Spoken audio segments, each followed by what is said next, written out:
This is one of Gohan's best episodes and one of the best episodes in Dragon Ball Super, and it represents everything I hate about it. Normally in this series, The Anatomy of Anime, I like to build a video around a particular character and use that character to act as a vehicle for exploration or discussion around a particular narrative technique or archetype. However, as many of you might have already noticed, I've already covered Gohan, so why am I talking about him here yet again? Well, because in that aforementioned video, I said this. Many in the community still upset decades later with how his character was handled and continues to be handled today.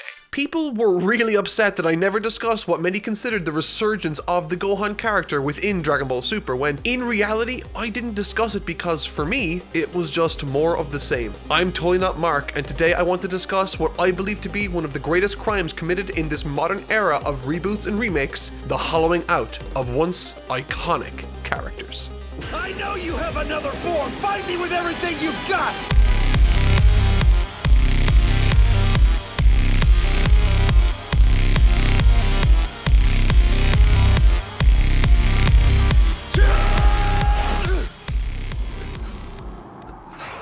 Right off the bat, something I want to make perfectly clear is that Gohan is a character I adore and identified with when I was growing up. And even within the most recent additions to the character, there are elements that I found both thoughtful and exhilarating. There's a large portion of Gohan's fans that want him to be just like the way he was when he faced against Cell, and I just want to distance myself from that group first and foremost. In my last video, I discussed what made Gohan's character work and where I thought he peaked during the Cell saga, but just because I believe that to be the pinnacle for Gohan's time as a character doesn't mean I think he should relive those same experiences. And so, keeping that in mind, I think the best way to kick this Gohan video off is with Vegeta.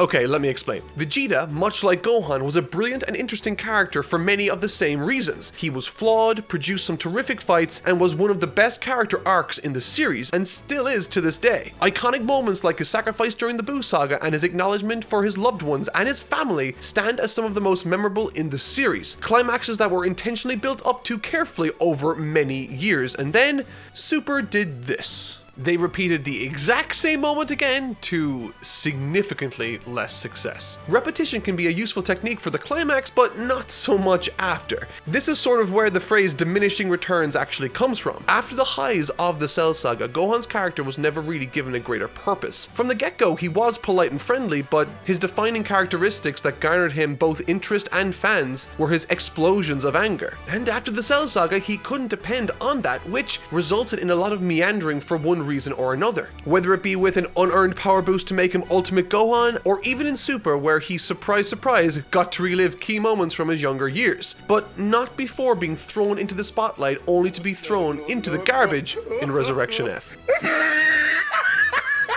It was around this time online that a lot of fans of Gohan were really upset and conversations surrounding the character reached a fever pitch, and I think justifiably so, with opposing sides arguing voraciously. However, if they have nothing for Gohan as a character, then sending him the way of Yamcha, Tenshinhan, and all the other side characters might be a good idea. The spotlight should be, after all, reserved for meaningful progression of arcs and or the plot, but Super didn't do that, and time after time after time, he is kept in this strange nebulous position where he says he's training and improving, but it almost always happens off screen, with any additional time we spend with him feeling quite meaningless. And then suddenly, the story starts to care about Gohan as a character. This is the section of the story many fans will point to as the moment Gohan made a rebound as a character and regained much of his former glory in new and interesting ways. And to be honest, I think they're half right. To be perfectly clear, if you're someone who likes what they did here during these latter sections of the story, I'm not about to say that you're wrong for liking it. I'm just here to explain why I not only don't find it great, but find it to be one of the most infuriating aspects of Super's long list of missteps and issues. But first, I want to talk about something I actually enjoyed with relatively no reservations, and that was Piccolo and Gohan's fight during the Tournament of Power against the Universe 6 Namekians.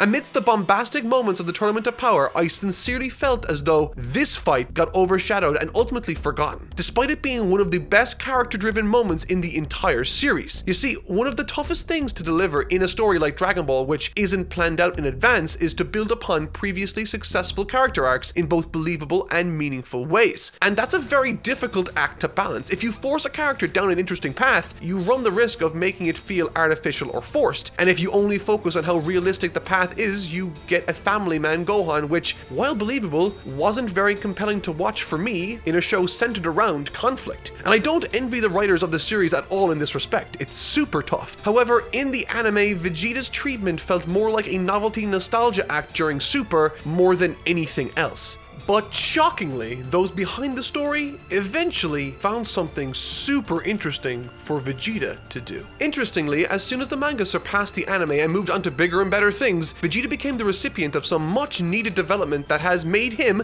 my favorite aspect of the Super manga today. Bouncing off of plot points rooted deeply in his past, this new hurdle or issue Vegeta needs to overcome has made him feel more like Vegeta to me than he has throughout all of Super. Wanting to atone for the sins of his past and struggling with finding solace in those transgressions is exactly the sort of natural, interesting progression he and this story needed after floundering with the Sideshow Act for over 131 episodes. And the crazy thing about this is, Gohan realistically wasn't nearly as important or as prevalent of a character during Super, and yet they managed to offer Gohan one of the most interesting and natural progressions his character perhaps has ever received.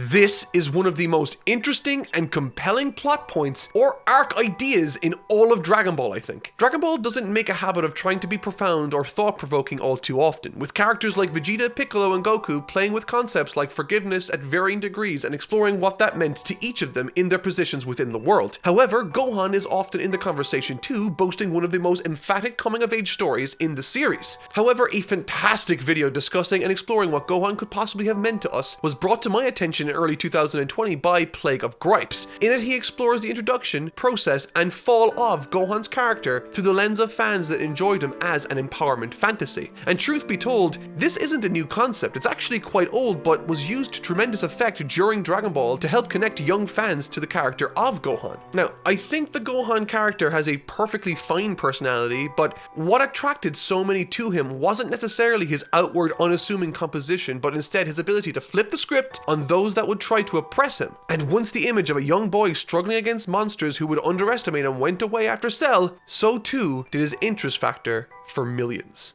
So, why didn't this happen with Vegeta? I mean, technically he lost his initial interest factor too, right? Well, personally, I think Vegeta succeeded where Gohan failed because his character arc and development specifically was rooted in his relationships with other people. Therefore, when he tried to eventually honestly atone for what he had done, it was cathartic, yes, but it also allowed him the opportunity to explore the character of family man Vegeta, which, while not super fun, at least gave him enough material to work with to warrant being a major player in the sequel series of Super with Goku. It was something new, whereas Gohan, on the other hand, during the series struggled to come to terms not with his relationships, but with himself. And it's great that he had this big epiphany in the Cell Saga, and it was completely cathartic. But after that, where does that leave him when he inevitably has to relax as a character and bounce off of others? The answer? The exact same place he had been before, because that epiphany he came to doesn't really affect his relationships all that much, and certainly not the same way Vegeta's did. And thus, he disappeared from the main story, until he came back.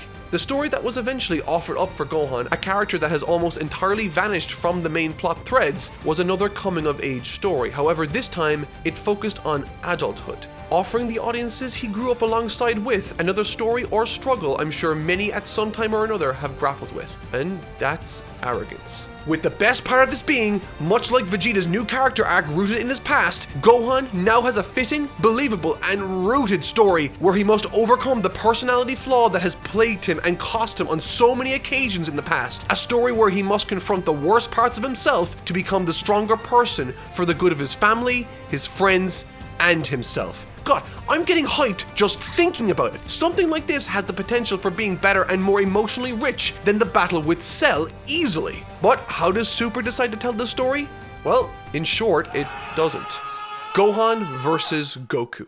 Episode 90 is one of the best, most beautiful, and most infuriatingly frustrating episodes in all of Super's catalog for me. All at the exact same time. A phenomenal episode filled to bursting with traditional Dragon Ball imagery that looks as though it was designed from the ground up to be the most iconic climax to what was a long overdue story to be told. And it was frustrating because it never received the build-up or substance a moment like this truly deserved. which for me entirely sucked the life out of it. For Gohan in Super, I enjoyed his fight with Lavender, I enjoyed his training with Piccolo, and I enjoyed his fight with Goku. However, all of these take place over the course of a few days in story and a few episodes in reality, making all of this time spent feel more like a formality and leaving Gohan feeling less like a character and more like a vessel for Toei to fill up with plot formula so that they can use him for the Tournament of Power later on. There's no time spent exploring his mindset in any meaningful way, just a quick conversation with Piccolo who helps him find an impossibly quick solution and resolutions to a lifelong issue he specifically has struggled with, all within a single episode's B-plot. This could have been one of the Super anime's only meaningful character arcs. In the same way Andy in Toy Story 3 grew up alongside the kids that watched Toy Story 1, Gohan's story could have provided a mature and interesting exploration into a problem many of his older fans who grew up with him share. And they, in my opinion, completely squandered it. With characters like Vegeta who's had to deal with arrogance in one way or another, he could have offered tremendous opportunities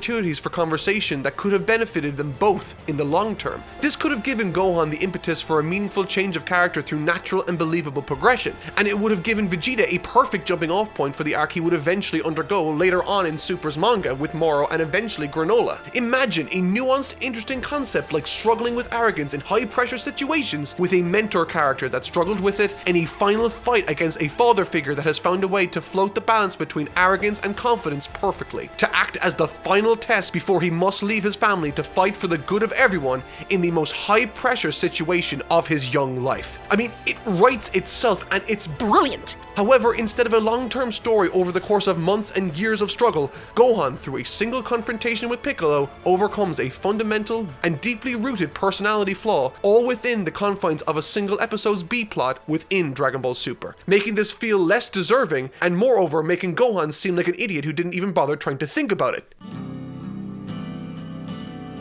At the end of the day, after that dust had settled and all the talk surrounding my previous video calmed down, what surprised me the most was how readily fans of the Gohan character were willing to accept any shine his character would receive as evidence of a resurgence, when from my point of view, this was only further evidence to the contrary. I adore Gohan as a character, and like all of you watching, his high points in the series offer me some of the most iconic and enjoyable from my childhood. However, as I hope I explained in this video, superficial window dressing isn't enough to grant substance to a character that has been bankrupt of substance, in my opinion, for an unjustified amount of time. All I have to do is point to characters like Piccolo Jr.'s introduction and his sacrifice for Gohan, or Vegeta's ruthless lone wolf persona and his eventual sacrifice in defense of those he built relationships with, to show you all what the benefit of time and thought gives to a particular moment. It gives it substance, it gives it weight, it makes it meaningful.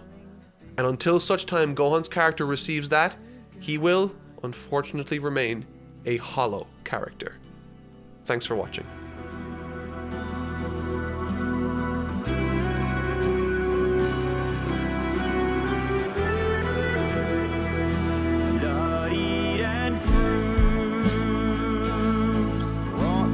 Hello Mano de Jiren.